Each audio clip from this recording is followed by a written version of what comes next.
Today we'll be talking about how to identify and calculate your first real estate deal.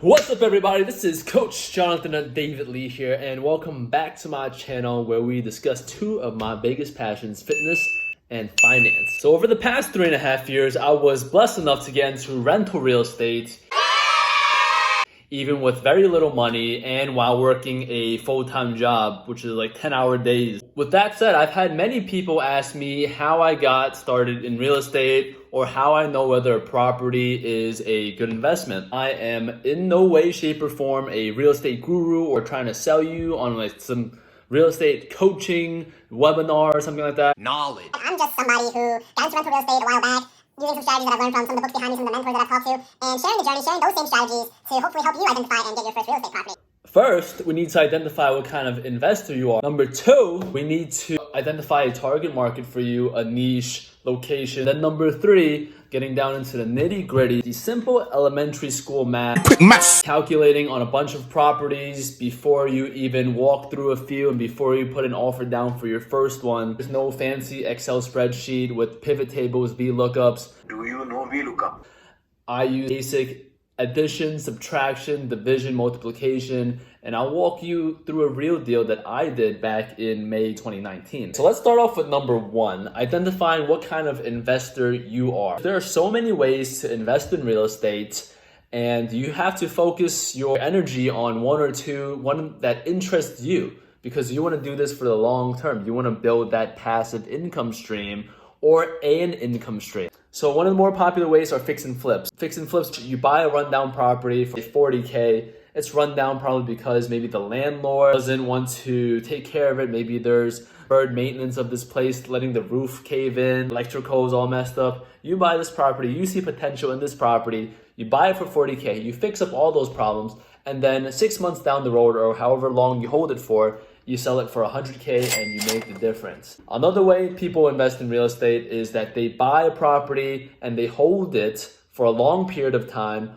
hoping that the property appreciates in value, pretty much goes up in value. I buy a house for $1 million and the next year goes to $1.1 million. This typically is the case historically in big cities like New York City, San Francisco, California, Toronto, Canada, where you buy a duplex or you buy a condo and the value of the property has gone up over time. Another way that you can invest in real estate is called a real estate investment trust or a REIT. So this is like buying into a group of stocks or buying into a group of mutual funds. In this basket of assets, it includes real estate, commercial real estate, residential real estate, mixed property, construction, senior housing, all of that in this one basket of real estate investment trust. You can just essentially put your money into a REIT through any trading platform, and just like a stock, you can watch it go up and down. You are completely hands-off when you buy into a REIT. Another popular way that people get into real estate is that they identify a property and the rent covers all the expenses of the house and some, which means that the house produces positive cash flow and puts money into your pocket every month. For this video, I'm going to be focusing on the last method, buying for cash flow, because that is exactly how I got into real estate and that's how I bought my last 3 properties. That is the way that resonated with me the most. That is what my mentors have taught me, and that is what I've read in books like Rich Dad, Poor Dad. So that brings us to number 2, which is figuring out your target markets or your location. If you speak to any real estate mentor or any real estate book, you read that, one of the top things, or if not the top thing that you need to figure out when you get into real estate is the location. You can change up the insides of the house however many times you want. You can put in new flooring, you can put in a new roof, but you cannot change the address of a place. Once you buy a property, you are locked down for a certain number of time, and you don't want to lock yourself down in a bad investment. Don't get me wrong, you can make money in so many different places, and I'm sure there are real estate investors all around the world who are very successful in the places that they live. Still, I lived in Brooklyn when I was 23. All the property values were through the roof, and if I was going to do the cash flow method, there was no way that I was going to be able to come up with such a large amount of money to put down on a house. Houses range from $750K to about 1.1 mil, 25% down, that's a couple of $100K. And as a 23-year-old with a job that maybe paid $30K. No way that I was paying for that. So this is where I had to get creative and ask myself, how far am I willing to go to make my dreams come true? So I thought to myself, if Brooklyn, New York and the surrounding boroughs were too expensive for me to start out as a real estate cash flowing investor, where else did I go? I went to school in Binghamton University, which is 4 hours north of New York City. There are some surrounding towns like Syracuse, Rochester. Then I lived in Philly for a little bit, in Pennsylvania, Lehigh Valley. There's a lot of little towns over there that I can look into. So all in all, after looking about 5 to 7 different cities, I narrowed it down to just 2.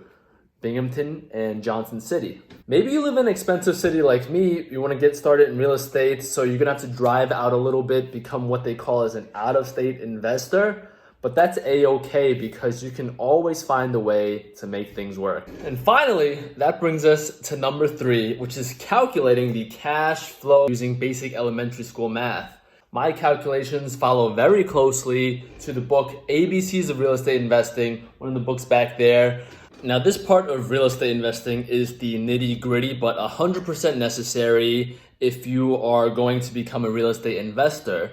Every real estate investor knows how to calculate the cash flow of a property. And so you might take 20 to 30 minutes to look at your first few deals and to really break it down and understand. But after maybe your 10th deal or your 50th house or your 100th house, you can quickly see if a deal cash flows or not within a matter of minutes. Sometimes you have friends and family say, hey, is this deal worth it? You say, give me the numbers. You put it in your phone and you say, hey, it's not going to cash flow. Is that okay with you? So now let's take a look at one of my real deals that I've bought in May 2019. So about a year ago.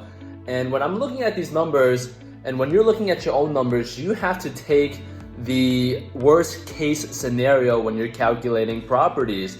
Real estate agents, when they're selling properties, or whoever else is selling properties, they might give you a best case scenario, but you definitely don't want that because you want to make sure that when you're buying this property that you are winning when you are purchasing the sale. You don't make the money at the back end, you make the money at the front end when you purchase the property. That's how you win in cash flowing properties. So you want to take the asking price. You want what is called the trailing 12.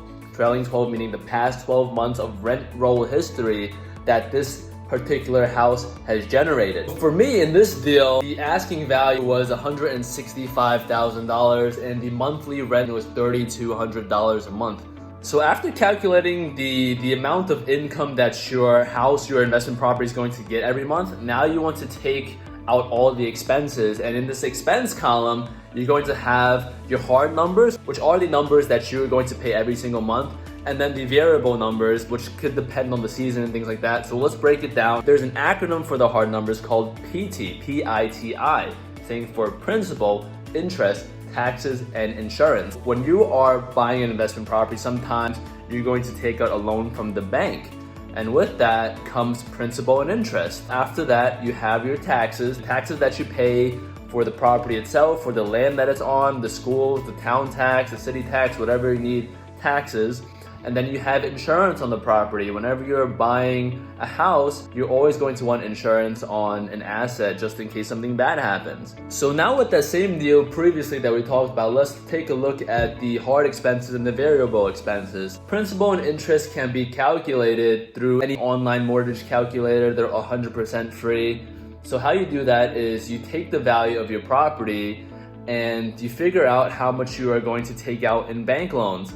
So for this property, in order to get a bank loan for an investment, I had to put down 25% of the $165,000, meaning I had to come up with $41,000 myself, meaning I'm going to be borrowing from the bank the other 75% of that $165,000, which comes out to about $123,750.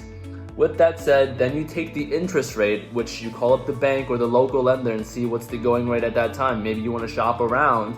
At that time, I think it was about 4.3, 4.5%. When you're buying a property as an investment, instead of a personal residence, instead of me living there, the interest rates are typically a little bit higher. And then the last number that you need is how long you are going to be mortgaging out this property, whether it be 15 years or 20 years or 30 years. In this case, it's 30 years. You take the amount borrowed, you take the interest rate, you take the number of years, and you put into the calculator, boop, boop, boop, boop, and it came out for this $165,000 property with 25% down. I would be paying $712 per month or $8,500 per year.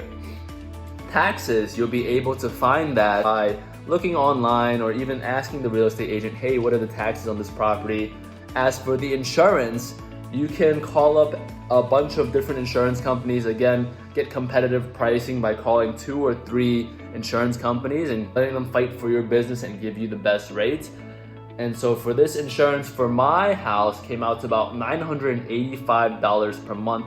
Taxes came out to about $4,400 per year. Whether you get these numbers in monthly rates or yearly rates, I always like to break it down to the monthly rate. So if taxes are $4,400 per year, how much is that per month?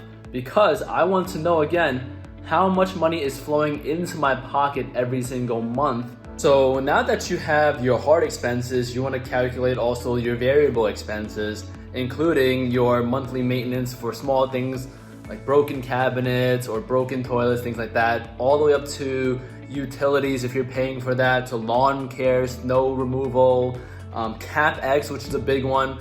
So instead of small monthly maintenance repairs like toilets and such, CapEx are the big expenditures, CapEx expenditures that affect the integrity of the house, whether it be the roof or the boilers. Those are the water boilers. Or the foundation. For this property, we calculate turnover, meaning if tenants leave, how long does it take or how much does it cost to get this house filled back up again? We have about $133 per month. Capital improvements or CapEx, about $133 per month as well. We pay for water here and sewer in this house, about $125 per month. Utilities, typically the tenants pay, so that comes out to $0. Lawn and snow care, we have anywhere between $30 to $60 per month. So again, we're playing safe, so let's just say $60 per month. And if you have property management, they usually take 10% of your gross monthly rent. Again, monthly rent back was $3,200 per month, so they're gonna take $320. We can throw that in with the numbers. For my case, I'm the property manager. I can go ahead and put that at $0 or $320 per month if we're playing it safe. So now that you have the total rent and the hard expenses, variable expenses, you can calculate the net operating income. And net operating income equals the total income minus the total expenses required to operate the property. In my example, my net operating income is the rent minus all expenses excluding principal and interest. And the reason why we don't include principal and interest in this number is because principal and interest is specific to me. It will vary depending on how much you decided to put down. And so net operating income takes into account the expenses that all investors must pay regardless of how much they put down. So monthly net operating income equals the rent minus property taxes minus insurance minus turnover minus capital expenditures minus water and sewer minus lawn and snow and minus property management. I have a net operating income total of $1,981 per month. Now, to get your specific cash flow number, you take your net operating income minus the debt service. aka the debt that you took from the bank to buy this property, and the debt includes, we're bringing them back in, the principal and interest. So $1,981 minus $712, which is my principal and interest per month, equals $1,269 per month in cash flow. Now that I have the monthly numbers, I can see what a yearly projection looks like. $1,269 per month times 12 months equals $15,228. And now that we have that yearly number, we can start calculating all these other cool numbers for the fancy real estate jargon. One of the most popular calculations is the cap rate, or the net operating income divided by the listing price. In my example, you're taking the net operating income monthly, which is the $1,981, multiplying that by 12 months, you get $23,772 as your yearly net operating income, divided by the listing price of the property, which is $165,000. You get with that 14%. The cap rate is a measure of risk, which is the risk of real estate compared to other real estate investments and other investments like stocks. The higher the cap rate, the higher the risk and the higher the return. But at least with real estate, you can calculate the expenses and returns to the penny. So I say it's a calculated risk, and I'm willing to take my chances with real estate rather than stocks. Now we come to my favorite calculation of them all, the cash on cash returns. Now cash on cash returns calculates how much money do I get back per year dollar amount and percentage wise compared to how much I put up front. Previously, I calculated that this property rakes in $15,228 net. You're going to take that number and divide it by the 25% that you put down on the property. I put down $41,250 on the 165K property. Then you want to add in the closing cost. In this case was $10,000. The closing cost is the average. You're gonna take the average in your area, but closing costs can vary. This includes lawyer fees, agent fees, title insurance, loan origination, etc., etc. Pretty much anything that it takes, all the fees that it takes to close on a house. Closing costs are not included in operating income because those numbers again vary and you don't need those numbers to operate the house. So back to this example, $15,228 divided by $51,250, and you get 29.7% of your money back each year, worst case scenario. This means it'll take me 3 to 4 years to fully recoup my initial investment of $51,000.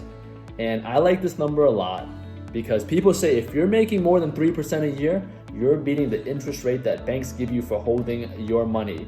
And if you're making more than 8% a year, you're beating the average stock market return. So when people ask me where I can get a better return than the banks, or where can I get a better return than the stock market, I say, why don't you take a look at real estate?